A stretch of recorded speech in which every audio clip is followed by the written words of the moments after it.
우리 하나님 말씀 함께 보실까요? 오늘 함께 나눌 말씀은 창세기 2장 8절에서 17절 말씀입니다.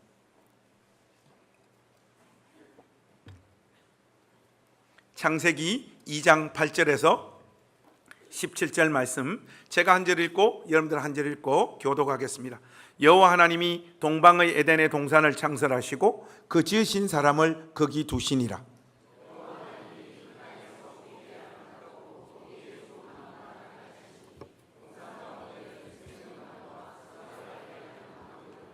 강이 에덴에서 흘러나와 동산을 적시고 거기서부터 갈라져 내 근원이 되었으니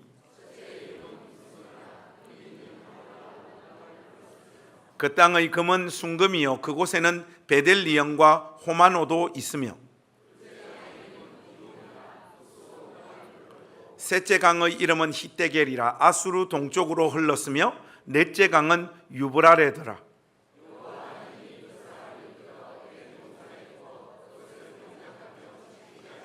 여호와 하나님이 그 사람에게 명하여 이르시되 동산 각종 나무의 열매는 내가 임의로 먹되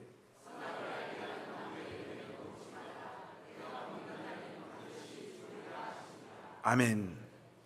여러분들, 우리 말씀 듣기 전에 우리 가족들하고 서로 인사 한번 나누고 그렇게 우리 하나님 말씀 듣겠습니다. 온라인에도 여러분 인사 말씀 하나씩 좀 이렇게 남겨주시고 현장 와 있는 우리 가족들 서로 한번 인사하겠습니다. 이번 주에 비 많이 안 맞았냐? 뭐 이런 인사들 한번 우리 서로 따뜻하게 안부도 묻고 그렇게 하겠습니다. 우리 구여전도에는 서로 오늘 수고 많았다 이렇게 서로 좀 격려하시고 이렇게 좋습니다. 자, 우리 온라인에도 많은 분들 이렇게 참여하시네요. 좋습니다. 우리 그 온라인에 어떤 분들 작정헌금 시키죠 이렇게 하십니다. 이분이 8억 할 줄로 믿습니다. 네, 네가 가라 하와이. 그렇죠? 좋습니다. 좀 많은 분들 온라인으로 이렇게 함께 예배하는데 온라인에 참여하는 우리 가족들 모두에게 은혜가 넘치기를 바라고, 그리고 여러분들에게 좋은 소식 좀 알리겠습니다. 우리 김경란 자매님이 뇌신경 수술하러 올라갔는데 수술 결과가 아주 좋대요. 그래서 청력에도 지장이 없고, 이게 우리 경란 자매님이 왜 눈이 이렇게 좀 깜빡깜빡 하셨잖아요. 그래서 눈이 크게 딱 뜨여졌대요. 수술하자마자. 이것도 아주 감사한 일이고, 또 우리 교회에 김정석 집사님이 이스라엘에서 학위를 받고 이렇게 유니스트에 임용되어 오셨는데 가족들 데리러 이스라엘로 들어갔는데 그때 미사일을 쏴가지고 전쟁이 난 거예요. 그래서 비행기가 안 떠가지고 이게 뭐 방공호로 도피하고 뭐 그런 일들이 계속 반복된다 해서 제가 걱정이 너무 많이 되더라고요. 근데 결국 뭐 우리 대사관에서 암만으로 육로로 이렇게 우리 20몇 명 되는 우리 한국 사람들을 옮겨서 암만에서 비행기 타고 이렇게 와서 인천공항에 잘 도착했다고 문자를 받았습니다. 네. 하여튼 집사님 가정 편안하게 이렇게 잘 돌아오셔서 감사합니다. 여기서 한 가족 돼서 주 안에서 우리하고 잘 교제하고 이렇게 지냈으면 좋겠습니다. 기도해 주신 모든 분들에게 진심으로 감사의 말씀 드립니다. 오늘 창세기 2장 8절에서 17절 말씀, 저는 개인적으로 설교는 성도들이 말씀을 읽고 또 큐티를 하면서 자기 마음에 받은 또 정리한 내용들보다 조금 더 체계적으로 정리되어진 신학적인 내용이 담겨져 있고, 성도들이 혼자서 읽고 이해할 때는 보이지 않는 내용들이 이 설교 안에는 담겨야지 그게 좋은 설교라고 생각을 합니다. 여러분, 오늘 본문 말씀 읽고 묵상하시면서 어떤 생각들 하셨는지 모르겠는데, 오늘 창세기 2장 8절에 여호와 하나님이 동방의 에덴에 동산을 창설하셨다 이렇게 시작합니다. 여기서 말하는 이 동방이라고 하는 표현이 있잖아요. 히브리어로 미케뎀이라고 하는 단어입니다. 문자적으로 동쪽에서부터라고 하는 뜻이에요. 고대 이스라엘 백성들, 특별히 이 창세기를 제일 먼저 접했던 1차 독자들의 그 위치에서 보자면 에덴 동산은 동쪽에 위치했었다 이 말입니다. 그런데 이 에덴 동산이 동쪽에 위치해 있다라고 하는 이 말은 시사하는 바가 굉장히 큽니다. 여러분들이 구약 성경을 특별히 꼼꼼히 읽어보시면 이 동쪽은 출애굽기와 레위기에 나와 있는 성막도 동쪽으로 입구가 나 있음을 우리가 확인할 수 있죠. 그리고 에스겔에 나오는 환상에서도 하나님의 영광이 어디로부터 들어옵니까? 동쪽으로부터 들어옵니다. 이 모든 흐름을 보건대 에덴이 동쪽에 있다라고 하는 이 말은 단순히 지리적인 위치나 정보만을 우리에게 제공하는 것이 아니에요. 하나님의 구원과 하나님의 임재가 시작되어지는 자리라고 볼 수 있습니다. 그러니까 이 에덴은 하나님이 친히 사람을 위해 특별하게 준비하신 장소가 분명합니다. 히브리어로 이 에덴은 기쁨, 즐거움이라고 하는 뜻인데, 이런 그대로 이 에덴은 하나님이 그곳에 거하시며 사랑과 교제하는 기쁨의 장소, 즐거움이 충만한 공간이었습니다.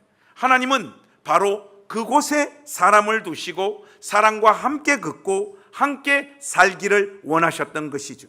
9절 말씀에 보니까 그 동산 안에는 하나님이 보시기에 아름답고 사람에게는 먹기에 좋은 나무들이 자라고 있었음을 우리에게 말하고 있습니다. 여기서 먹기에 좋다라고 하는 이 표현은 하나님은 인간들에게 애쓰고 땀 흘리면 겨우 먹고 살만한 어떤 자원들이 확보되어질 공간을 우리에게 주셨다는 것이 아니라 기쁘고 즐겁고 만족하며 살 수 있도록 풍성하고 온전한 환경을 만들어 주셨다는 말입니다. 먹는 것 외에도 삶 전체가 은혜가 되는 그런 자리를 허락해 주신 것이죠. 그리고 그 에덴에는 강이 흐르고 있었습니다. 여러분들 2장 10절 말씀에 보시면 강이 에덴에서 흘러나와 동산을 적시고 거기서부터 갈라져 네 근원이 되었더라. 여러분, 이 정보도 사실 아주 중요해요. 이 강은 에덴이라고 하는 그 성소, 그 성소에서 시작되어 온 세상을 향해 흘러갑니다. 여러분, 에스겔서 47장에 보면 성전에서 흘러나오는 그 생명의 물 있죠. 그리고 요한계시록 22장에 보면 하나님의 보좌에서부터 흘러나오는 그 생명수, 그 생명수의 이미지, 그 그림의 원형이 바로 이 에덴입니다. 이 에덴으로부터 흘러나와서 온 땅이 충만하고 온 땅의 만물들이 살아났던 것이죠. 그 원형이 에덴이에요. 우리 사학자들하고 이 점심 먹으러 가면 보통 감자탕 먹으러 갈 때가 있는데, 감자탕 이러면 항상 누가 진짜냐 이 논쟁이 펼쳐지지 않습니까? 그와 똑같이 진짜 감자탕은 어디냐? 에덴입니다. 에덴은 하나님의 생명이 흘러나오는 원천이었고 하나님과 교제하며 사는 복된 공간이었고 또한 생명을 흘려보내는 근원의 장소가 바로 이 에덴이었습니다. 이 에덴이 하나님의 성소의 원형임을 우리에게 보여주는 더 결정적인 증거가 하나 있는데 2장 12절 한번 보십시오. 여기에 보면 여기에 언급된 금과 베델리엄, 호마노 같은 이 보석들은 단순한 자원이 아니에요, 여러분. 훗날 성막과 성전에서 사용되는 재료들이잖아요, 전부 다. 출애굽기 25장 이하에서 하나님은 성막을 만들 때 금과 보석으로 장식하라고 말씀하셨잖아요. 이 모든 것은 에덴의 아름다움과 하나님의 임재의 공간인 성소가 연결되어지고 있음을 우리에게 보여줍니다. 특히 제사장의 흉패에 다양한 보석들이 박혀져 있었잖아요. 이는 하나님 앞에 드리는 제사와 에덴에서 지금 보여지는 이 모든 자원이 긴밀히 연결되어져 있다는 것을 결정적으로 알려주는, 한마디로 에덴이 하나님의 성소로서의 기능을 하고 있음을 우리에게 알려주는 결정적인 증거입니다. 요한계시록 21장에 새 예루살렘을 묘사하는 그 내용을 보아도 에덴과 성소의 보석을 분명히 연상시키고 있고 처음과 마지막 성소가 동일한 하나님의 임재의 장소임을 성경은 분명히 드러내고 있습니다. 그런데 성경은 이 에덴의 중심부에 심긴 두 나무, 생명나무와 선악을 알게 하는 나무를 두셨다라고 말하고 있습니다. 이 두 나무를 우리가 어떻게 이해하느냐가 오늘 말씀을 이해하는데 아주 사활이 걸린 문제입니다. 여러분, 생명나무는 하나님과의 관계 안에서만 주어지는 생명을 상징하는 나무예요. 무슨 말인가 하면 생명나무 그 자체의 마법처럼 이것을 먹게 되면 죽지 않는 불사의 능력이 담긴 게 아니라 이 말이에요. 생명나무는 하나님께서 생명의 주권자이시며 주인이심을 상기시키고 기억하게 해주는 성례전이었다 이 말이에요. 여러분들, 우리가 분기에 한 번씩 성찬식을 행하잖아요. 그럼 떡과 포도주를 먹고 마십니다. 로마 가톨릭에서는 이 떡과 포도주가 우리가 성찬을 행할 때 진짜 예수님의 몸과 피로 바뀐다라고 화채설을 주장합니다. 저는 개인적으로 이런 식의 주장은 정신이 좀 아픈 사람들이 하는 주장이라고 생각을 해요. 여러분, 떡과 포도주는 스님의 표현대로 빌리자면 떡은 떡이요, 포도주는 포도주입니다. 우리 개신교가 이해하고 받아들이는 바는 이 떡과 포도주는 진짜 예수님의 몸과 피로 바뀌는 것이 아니라 예수님의 몸과 피를 상징하는 거예요. 이 생명나무도 똑같습니다. 여러분들이 이 잘못 이해를 하면 생명나무를 먹으면 생명나무 안에 있는 어떤 능력이 우리를 영생하게 만든다, 이렇게 이해하면 안 된다 이 말이죠. 한마디로 생명나무는 하나님과의 언약 관계 안에 살아가는 것이 곧 생명이고 그것을 늘 상기시키고 되새기는 은혜의 표지라는 말이에요. 여러분들 이해하셨습니까? Do you understand what I mean? 좋습니다. 선악과도 여러분 마찬가지입니다. 여기에 보면 선악을 알게 하는 나무라 이렇게 표현되어져 있는데 우리 개역 개정 성경에 그걸 먹으면 뭔가 선악을 알게 하는 지식이 생기고 늘어날 것만 같은 느낌으로 번역되어 있어요. 선악을 알게 하는 나무 이렇게 번역되어 있잖아요. 여러분, 실제로 이 나무에는 그런 능력이 없습니다. 선과 악을 알게 하는 이 나무를 히브리어 표현 그대로 직역을 하면 그냥 선과 악의 지식 나무예요. 알게 한다라고 하는 표현은 히브리 원문에는 등장하지 않습니다. 이것을 먹으면 무언가를 알게 된다는 그런 의미가 히브리 원문에는 전혀 나타나지 않는다는 거예요.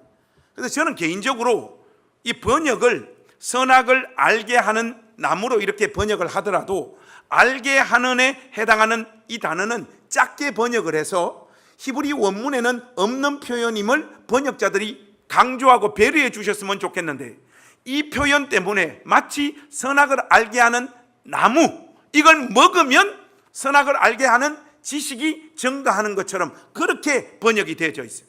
이거는 좋은 번역이 아닙니다.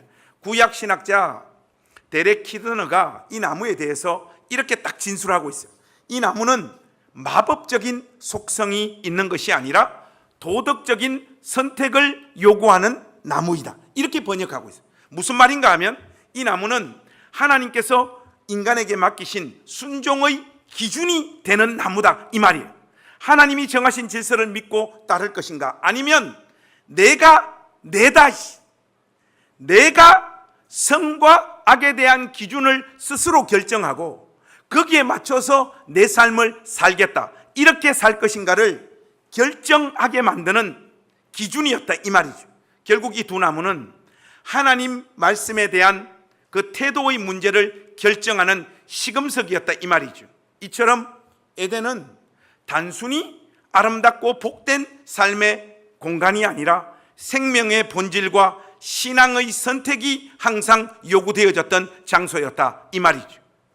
이러한 환경과 조건 가운데 하나님은 아담에게 중요한 역할을 맡기십니다. 여러분 15절 말씀을 한번 보십시오. 오늘 본문에서 가장 중요한 구절이 이 15절 말씀입니다. 여호와 하나님이 그 사람을 이끌어 에덴 동산에 두어 그것을 경작하고 지키게 하셨다, 이렇게 표현하고 있는데 언뜻 보면 이 표현은 그 에덴 동산을 가꾸고 풀을 다듬는 농부의 일을 아담에게 허락하신 듯한 느낌이 들어요. 하지만 이 말 속에는 훨씬 더 깊은 메시지가 담겨져 있습니다. 여러분, 그 15절 말씀 보시면 경작하다라고 하는 표현이 나와 있죠. 이 경작하다라는 말의 히브리어가 아바드라고 하는 단어인데, 이 단어는 성경에서 종종 예배하다, 섬기다 이렇게 번역되어지는 단어예요. 그리고 지키다에 해당하는 히브리어가 샤마르 이렇게 되는데, 이 단순히 무언가를 보호한다는 의미를 넘어가지고 율법을 지키고 성소를 수호하는 제사장의 사명을 강조할 때 사용하는 단어가 이 샤마르예요. 여러분, 어떤 느낌이 지금 좀 오셔야 됩니다. 이 두 단어 아바드와 샤마르, 경작하고 지킨다라고 하는 이 단어는요, 제사장들이 자신의 직무를 하나님 앞에 수행할 때 그 모습을 묘사했던 동사였다 이 말이에요. 여러분, 믿어주십시오. 제발 좀 믿어주십시오. 민수기 3장 7절 8절 말씀에 보시면 토시 하나 다르지 않게 그대로 이 두 단어를 사용하고 있습니다. 그 구절에서 보면 레위 사람들은 성막에서 하나님을 섬기고 아바드, 그 회막을 지킵니다. 샤마르, 이 일을 감당할 때 이 두 단어가 똑같이 지금 사용되어지고 있습니다. 무슨 말이냐? 결국 아담에게 경작하고 지키라고 말씀하신 이 말씀은 바로 이 에덴이 하나님의 임재가 있는 성소였고, 그 성소에 하나님은 아담을 제사장으로 부르고 계시다, 이 이야기를 지금 하고 있는 거예요. 에덴과 관련한 내용과 아담에게 주어진 이 직무를 정리를 해보자면 이렇습니다. 하나님께서 인간에게 허락하신 이 에덴은 사람으로 하여금 마음껏 그 삶을 누릴 수 있도록 배려하시고 우리에게 허락하신 공간이고, 하나님의 임재를 경험하며 하나님과 그 충만하고 온전한 임재를 느끼며 교제할 수 있는 공간이었고, 동시에 하나님의 뜻을 따라 그 공간을 지키고 가꾸어야 할 책임이 요구되어졌던 장소가 바로 이 에덴이었다 이 말입니다. 그렇다면 여러분, 오늘 이 에덴이 우리 공동체에게 던지는 메시지가 무엇일까요? 여기가 지금 중요한데, 인간 삶의 첫날을 담고 있는 이 에덴의 삶을 우리가 살펴보면 인간 존재의 그 독특하고 고귀한 본질이 이 에덴에 묘사되어져 있습니다. 다른 어떤 것이 아니라 저와 여러분은 하나님의 형상대로 지음받은 하나님의 동반자로 지음받은 인간입니다. 그 삶의 존엄과 영광, 충만과 만족감, 그리고 그 삶에 담긴 소망과 약속을 확인할 수 있는 장소가 바로 이 에덴이다 이 말이죠. 인간이라면 누구나 마땅히 누려야 하고 누리고 싶어하고 누릴 수 있다라고 느끼는 그 충만한 모습, 우리 인간이 정말로 태어나서 한번 제대로 살고 싶은 그 이상향이 에덴 안에 다 담겨 있다 이 말입니다. 그러나 먹지 말라고, 먹으면 정령 죽으리라 말씀하신 그 계명을 어기고 아담이 그 선을 넘어버린 순간 그 죄로 인하여 인간의 시야는 다 어두워지기 시작을 했고, 인간의 욕망과 사랑은 뒤틀리고 왜곡되기 시작을 했고, 삶의 지평도 제한되고 무너져 내리기 시작했습니다. 인간의 모든 삶의 조건과 환경이 엉망이 되기 시작해버린 거죠. 노동은 원래는 고통스러운 것이 아니었습니다. 수고하고 애써서 그 결과를 볼 때 충만한 기쁨이 넘치는 곳이 에덴이었는데, 이 선을 넘고 난 다음부터 노동은 고통입니다. 내일이 월요일입니다. 매주 하는 거지만 우리 서로 한번 축복합시다. 내일이 월요일이야. 서로 한번. 여러분, 노동은 고통이 되어서 아무리 뼈 빠지게 수고해도 우리 삶에 만족이 없잖아요. 통장에 꽂힌 월급은 스쳐가서 사라져 버립니다. 특히 남자들의 통장은 스쳐서 여자들에게로 다 넘어가 버립니다. 이 쌍놈의 거 아무리 열심히 살아도 만족이 되지 않고 돈이 모이지가 않습니다. 돈도 특정한 놈에게 다 넘어가 버려서 저와 여러분 같은 개미들은 뼈 빠지게 수고해야 생명을 간신히 유지할 수 있는 정도의 돈밖에 없습니다. 그래서 이놈의 돈 때문에 우리는 허덕여 고통 가운데 살게 되었습니다.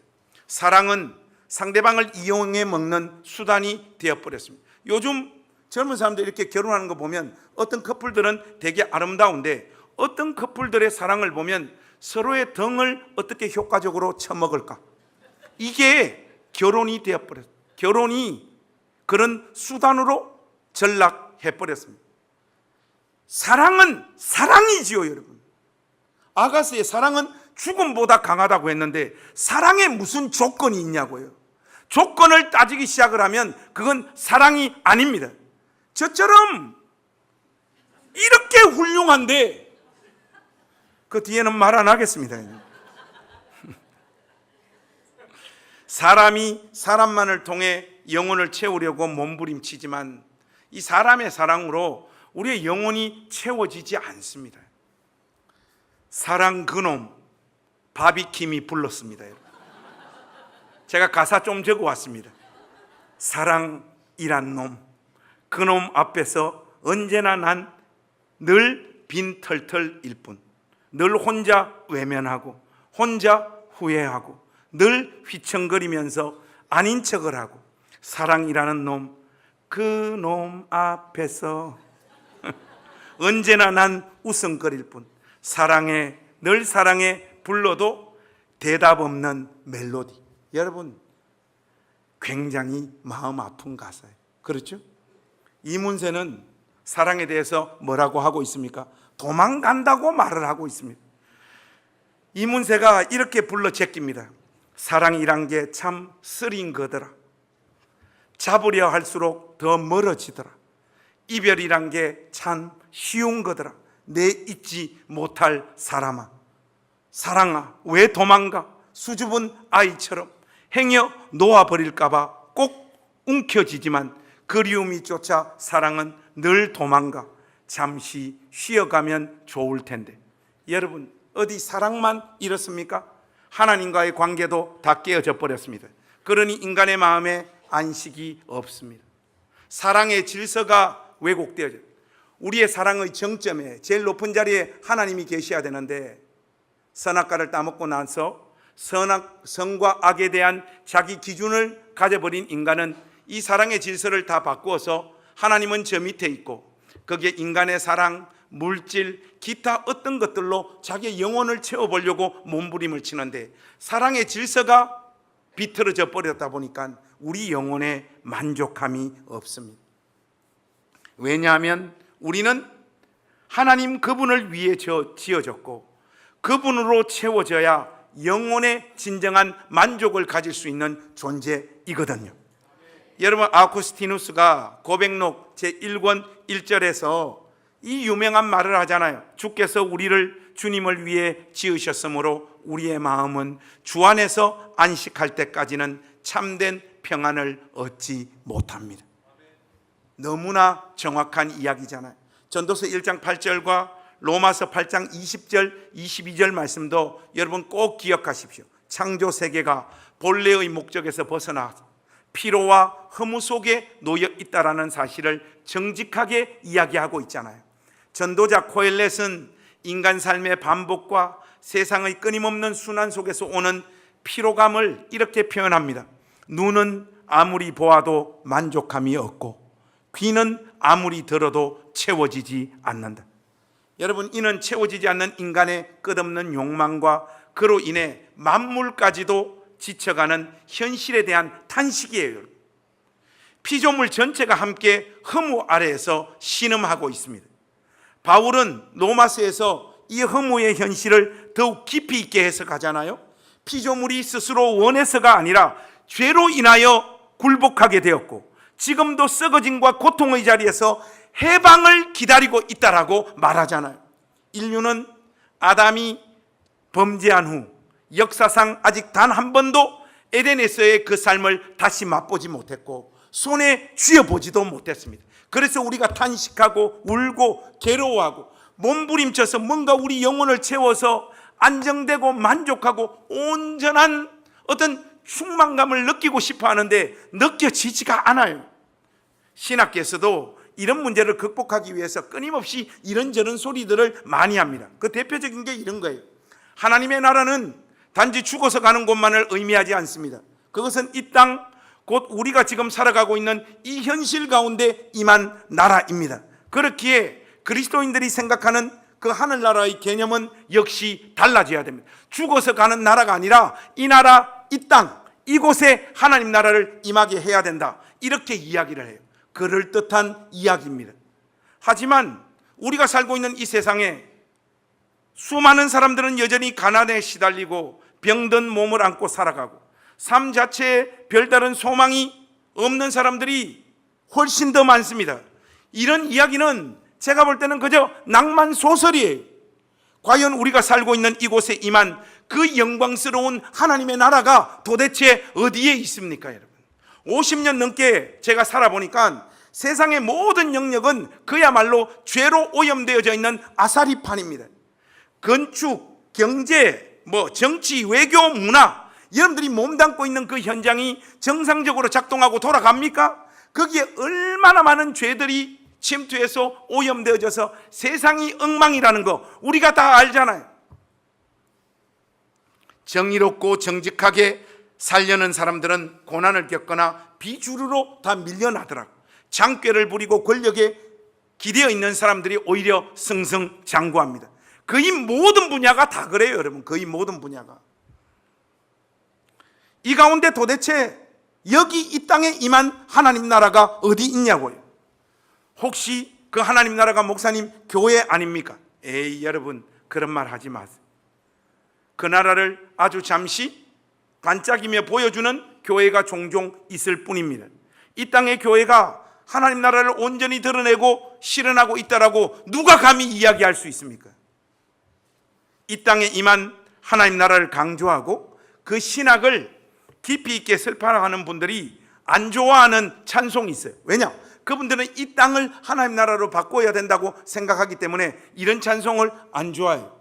죄 많은 이 세상은 내 집 아니네. 너무 죄 많은 이 세상 강조하지 말라는 거예요. 하나님 나라가 임했고 우리가 이 세상을 하나님 나라로 바꿔야 되지 않느냐.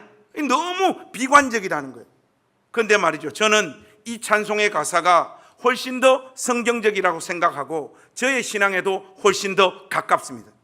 살아도 인간 세상은 그리 좋은 날이 많지 않고 인간을 끊임없이 비인간화시키는 이 세상의 현실이 멈추어지지 않잖아요, 여러분.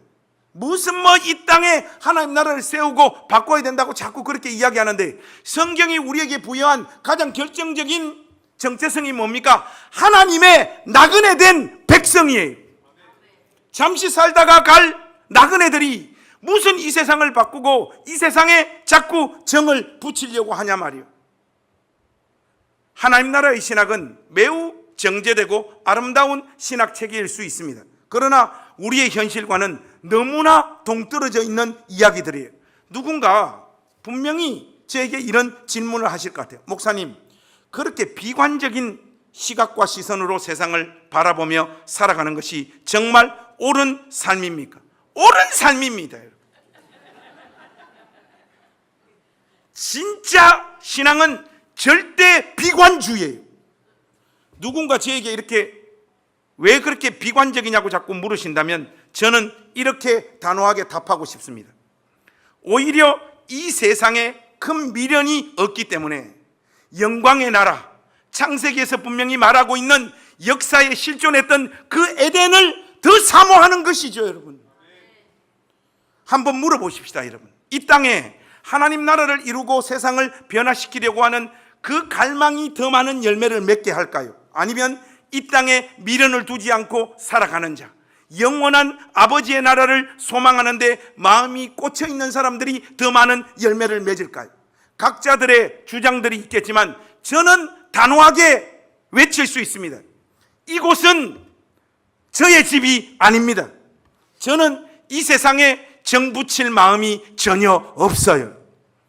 미국 버지니아 대학교 사회학과 교수인 제임스 헌트가 아주 유명한 책을 한 권 냈죠. 우리나라에도 이렇게 번역되어져 나왔는데 기독교는 어떻게 세상을 변화시킬까?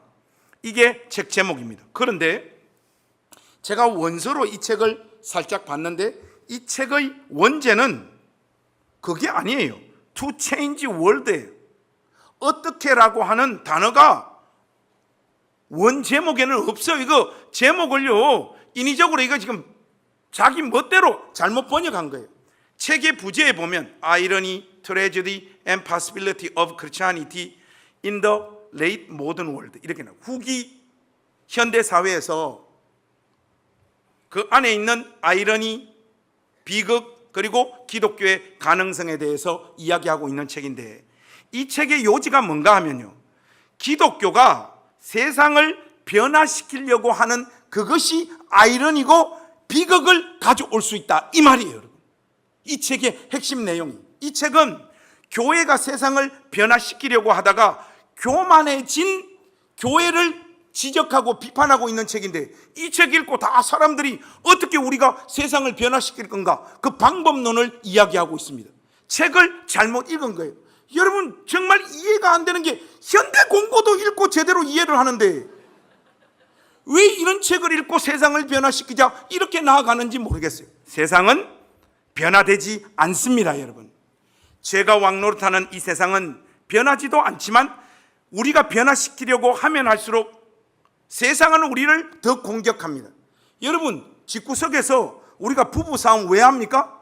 서로를 change, 바꾸려고 하기 때문에 싸움이에요. 우리 집은 싸움이 없습니다. 왜? 포기해버렸기 때문에. 포기하면 다툴 일이 없습니다.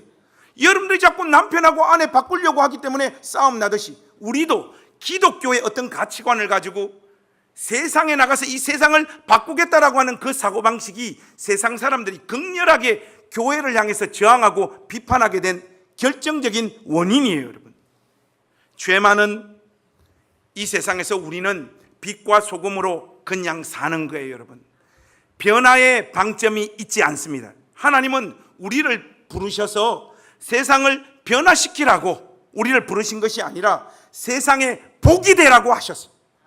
우리의 부르심이 바로 여기에 있습니다. 우리는 하나님 앞에서 신실하게 살고 빛과 소금으로 그 자리에 존재하면 됩니다. 그 존재 자체에 하나님이 함께 하시는 거예요. 우리의 부르심은 신실한 현존이지 이 세상을 바꾸는 것이 결코 아니에요.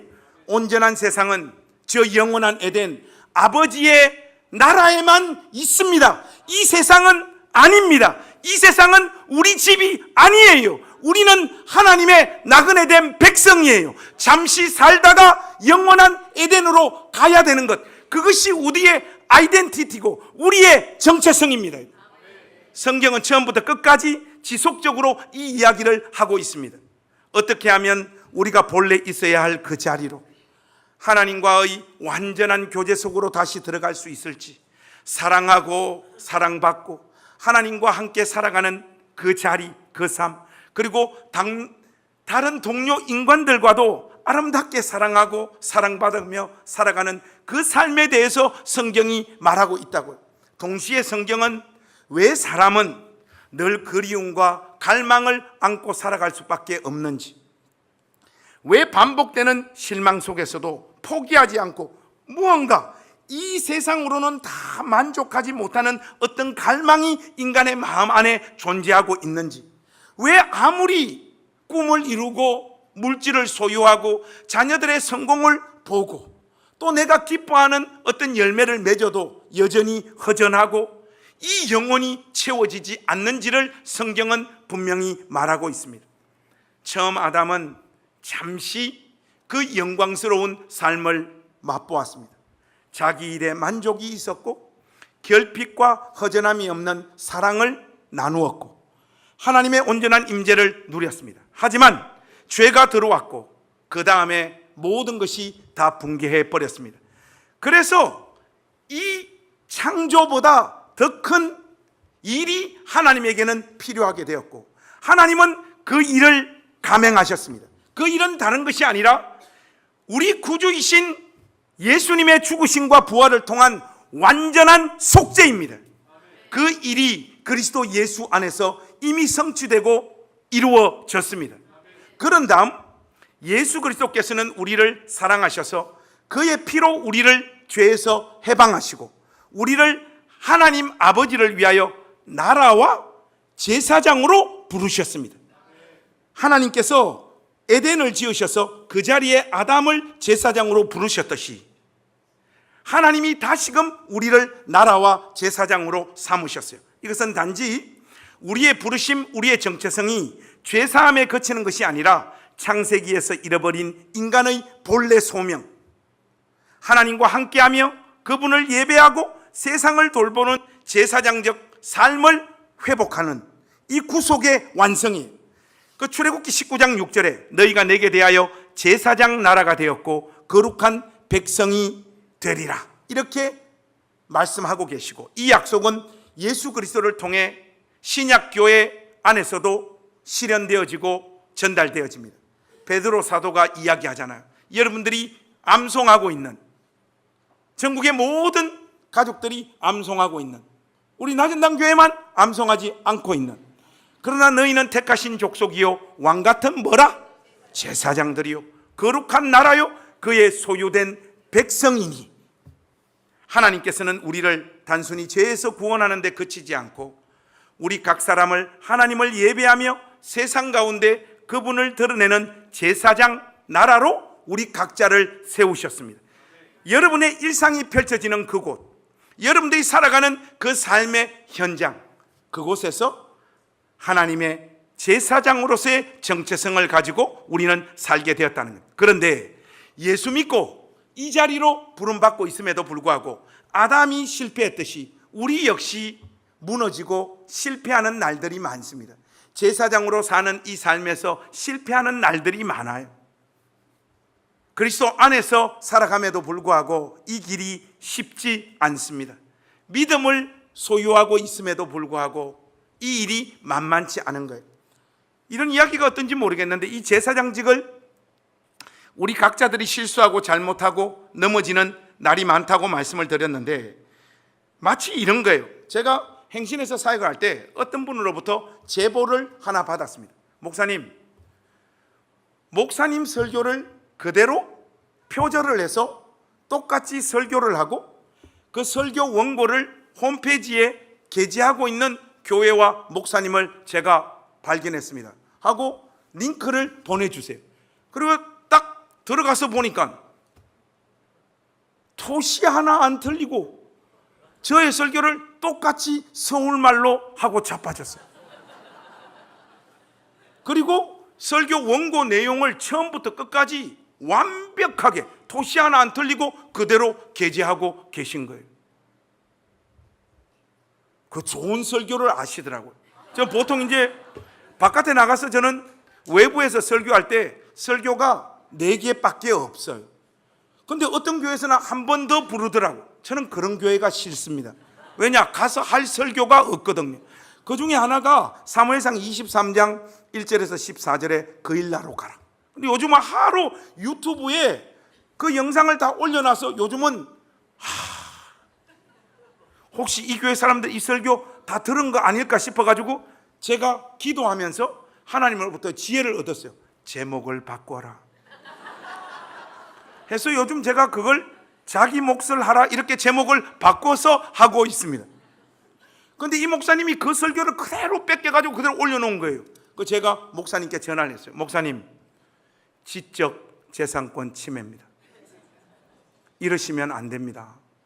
목사님 계속 이렇게 다른 사람 설교 카피해서 설교하는 것이 목사님 습관이 되고 목사님 평생에 이렇게 하시는 것은 목사님 영혼에도 좋지 않습니다. 그러니까 목사님이 정중하게 사과를 하시고 제가 어떻게 해야 되겠느냐. 지적 재산권 침해라니까요. 그게 무슨 말이냐. 돈을 달라 이 말입니다. 얼마를 원하시냐. 100만 원을 원한다고 했어요. 이거는 여러분 제가 그 100만 원 받고 싶어서 그랬겠습니까? 그게 아니라 목사님이 이런 과정들을 통해서 아픔을 느끼셔야 돼요.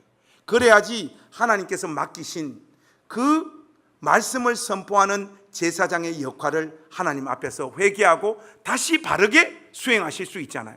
그래서 그 목사님이 참 좋은 분이셨어요. 정중하게 사과하시고 100만 원을 보내주셨어요. 그래서 30만 원 우성균에게 보내줬고 30만 원 김영건에게 보내주고, 그래도 당사자가 나니까 제가 40만 원 챙겼던 기억이 나요. 여러분, 이처럼 우리는 길을 잃습니다. 목사님이 자기 직무를 감당하면서 남의 설교를 카피하듯이 선악과를 따먹는 짓을 끊임없이 반복하며 우리의 정체성을 잃어버리면서 우리의 직무를 감당합니다. 설거지를 그렇게 하고 회사를 그렇게 운영하고 돈을 버는 방식에 있어서 신자가 넘어서는 안 되는 선을 넘어가면서 돈을 법니다. 간땡이가 부은 사람은 그렇게 번 돈을 가지고 감사 헌금을 합니다. 마치 이 목사님께서 자기 직무를 이런 식으로 감당하면 안 되듯이 우리도 세상에 나가서 이렇게 넘어지고 무너지고 예수님을 구주와 주님으로 믿고 있음에도 불구하고 이런 자리에 서는 날들이 많습니다. 그러다 보니까 안 그래도 그런 죄책감을 가지고 주일날 교회에 오는데 그걸 꼭 낮은당 교회 그 김관성이라고 하는 그 새끼 꼭 주일마다 콕콕 찍어댄단 말이죠. 하면 맞아, 저 인간이 독하게 말하는 게 저게 맞아 하면서 자기 자신을 향하여 타격을 가합니다. 내가 지금 제대로 가고 있는지도 모르겠고 저 설교에 근거해서 내 모습을 살펴보니까 나는 어쩌면 신자가 아닌 것 같다. 바로 그 자리에 사단 마귀가 참소하며 여러분의 영혼을 공격합니다. 맞다, 네 생각이 맞다. 임마, 네 신자 아니야. 임마, 그만해라. 양심에 정직하게 살아라. 마음 편안하게 살아라. 임마, 예수 믿지도 않는 게 뭐 교회 가냐. 네가 지금 하고 있는 짓거리를 봐라. 무슨 제사장이냐. 네가 제사장 아니지. 이렇게 마귀가요 우리의 양심을 활성화시켜서 우리로 하여금 정죄감에 빠지도록 만듭니다. 바로 이 순간에 여러분들이 입에서 외쳐야 될 것이 뭐냐? 사탄아 물러가라. 여러분, 우리가 옆에 있는 사람들 사탄이라고 생각하고 이 시간 한번 사탄아 물러가라 눈을 쳐다보고 크게 한번 외치겠습니다. 여러분들 준비되셨죠? 여러분 짜증과 신경질을 담아서 외치시길 바랍니다. 하나, 둘, 셋. 네가 사탄이다. 이씨. 여러분, 우리를 잡아 흔드는 것이 삶의 여건이나 조건이나 환경이 아니에요. 여러분, 우리를 제일 괴롭히는 게 누군가 하면 우리입니다. 우리, 나예요. 나. 내가 어떻게 살고 있는지 하나님도 다 아시지만 우리 자신도 알잖아요. 그 지점을 타격한다니까요, 사단 마귀가. 그 아주 객관적이고 사실에 입각한 그 내용에 여러분들이 마음을 빼앗겨 버리면 이 신앙의 여정을 포기하게 됩니다. 지치고 모르겠고 포기하고 싶고 내가 예수를 정말로 믿고 있는지조차도 모를 지점까지 와 있다고 할지라도 여러분 계속해서 걸어가십시오. 우리의 목적지는 분명합니다. 우리의 목적지는 에덴 동산입니다. 아니, 다시는 잃어버릴 수 없는 참된 에덴, 영원한 아버지의 나라. 거기는 우리가 이 땅에서 어떤 대가를 치르더라도 반드시 가야 돼요. 그 아름다움과 영광은 우리가 절대로 포기할 수 없고 잃어버릴 수 없는 가치를 지닌 우리 영혼의 유일한 만족을 주는 장소입니다. 그러니까 부디 우리 낮은당 교회 가족 여러분들, 누구도 이 길을 향한 여정에서 이탈하지 마십시오. 길을 잃어도 괜찮습니다. 다른 사람보다 천천히 가도 괜찮습니다. 하지만 절대로 이 여정을 포기하지 마십시오. 우리 모두는 애초에 그 동산을 위해 지음받은 복된 존재들입니다. 그 동산을 향한 그리움을 안고 오늘도 예수님을 우리의 구세주와 주님으로 모시고 이 여정 한번 걸어가 보십시다. 그 갈망, 그 사모함, 그 영광의 나라에 이루고자 하는 그 간절함이 결국 우리를 그 에덴의 자리에 세우게 만들어 줄 것이에요. 우리 낮은당 교회 어떤 가족도 그 에덴에 이르는 자리에 이르지 못하는 자가 아무도 없기를 바랍니다. 그래서 여러분들에게 이렇게 말씀드리고 싶어요.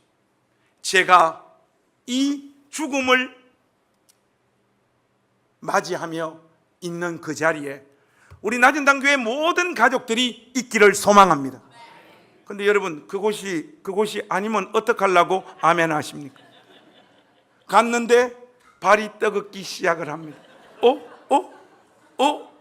이거 여기 아닌데? 이런 일이 없기를 바랍니다.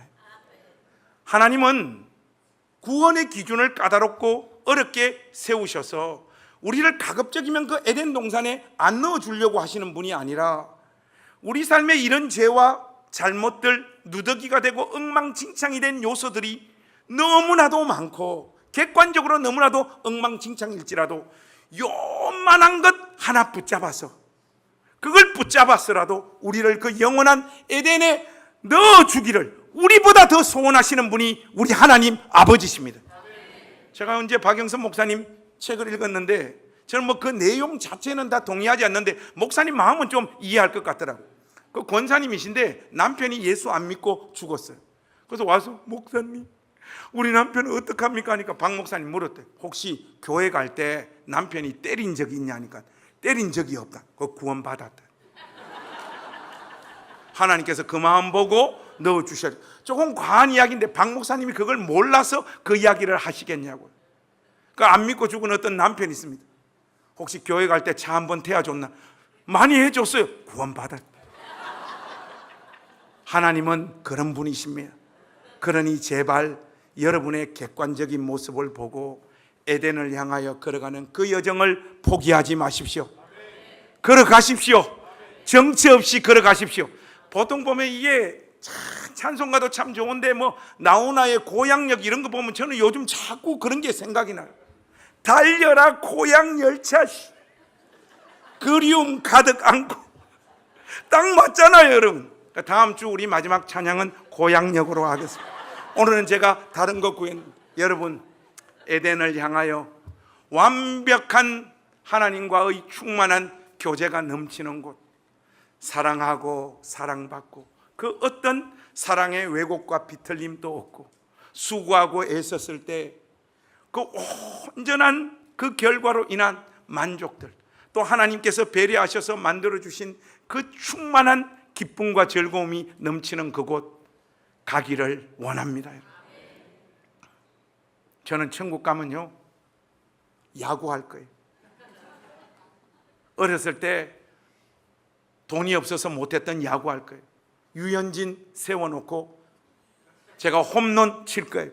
어떤 분이 당구를 아주 좋아하시는데 저분 목사님 천국 가도 당구가 있습니까? 이러다 당구 당연히 있죠 하니까 와 그럼 저는 천국 갈래요 그래요. 그래서 제가 이런 말을 했어요. 천국은 그 당구는 재미가 없어서 안 하게 되는 곳입니다. 얼굴과 얼굴을 맞대어 우리의 구주이신 예수님을 보게 될 것이고 그 구주이신 예수님 안고 이 땅에서 믿음으로 살면서 분투하면서 흘렸던 그 눈물이 온전히 닦아지고 어떤 사랑의 멈춤도 없고 왜곡도 없고 끊임없이 우리를 향하여 쏟아지는 그 온전한 사랑이 넘치는 그 에덴에 우리 모두 함께 이르기를 원합니다. 우리 낮은당 교회의 비전 뭐 이런저런 거 없어요 여러분. 너 교회 비전이 뭐냐? 우리는 비전이 없는 교회, 하루만 사는 교회가 우리 교회 비전이다.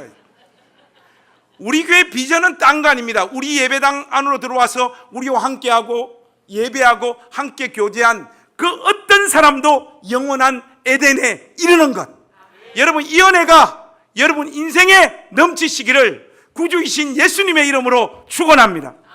기도하겠습니다. 하나님 아버지 은혜와 사랑을 감사합니다.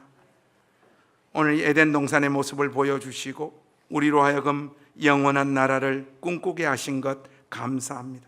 하나님 그 나라에 이르기까지 왜 이렇게 고통스럽고 힘든 날들이 우리 가운데 많은지 모르겠습니다. 다른 어떤 것도 힘들지만 우리는 우리 자신이 너무 힘듭니다. 하나님 누더기와 같은 우리를 받아 주시옵소서. 피투성이라도 살아 있으라고 말씀하신 하나님, 우리 인생이 엉망진창이 되고 인생에 아무 소망이 없는 그 지점으로 우리의 생이 내몰렸다 할지라도 영원한 에덴을 향한 이 여정 멈추지 않도록 은혜를 베풀어 주옵소서. 하나님, 다른 어떤 은혜 저희들 원하지도 않고 구하지도 않습니다.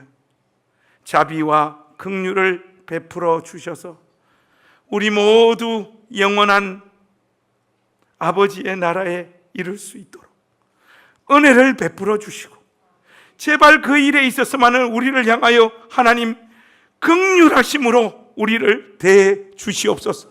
우리들 죄 많이 지었고 잘못도 많이 했고 지금도 그 죄에서 빠져나오지 못해서 허덕이고 있고, 하나님이 제사장으로 불러주셨건만 그 직무를 엉망진창으로 행하고 있는 우리들이지만, 하나님 그럼에도 불구하고 뻔뻔하게 하나님 앞에 간절히 부탁하고 요청합니다.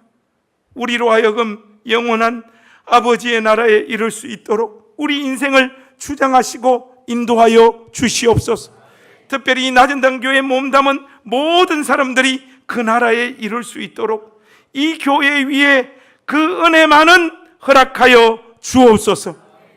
우리 구주 예수님의 이름으로 간절히 기도하옵나이다.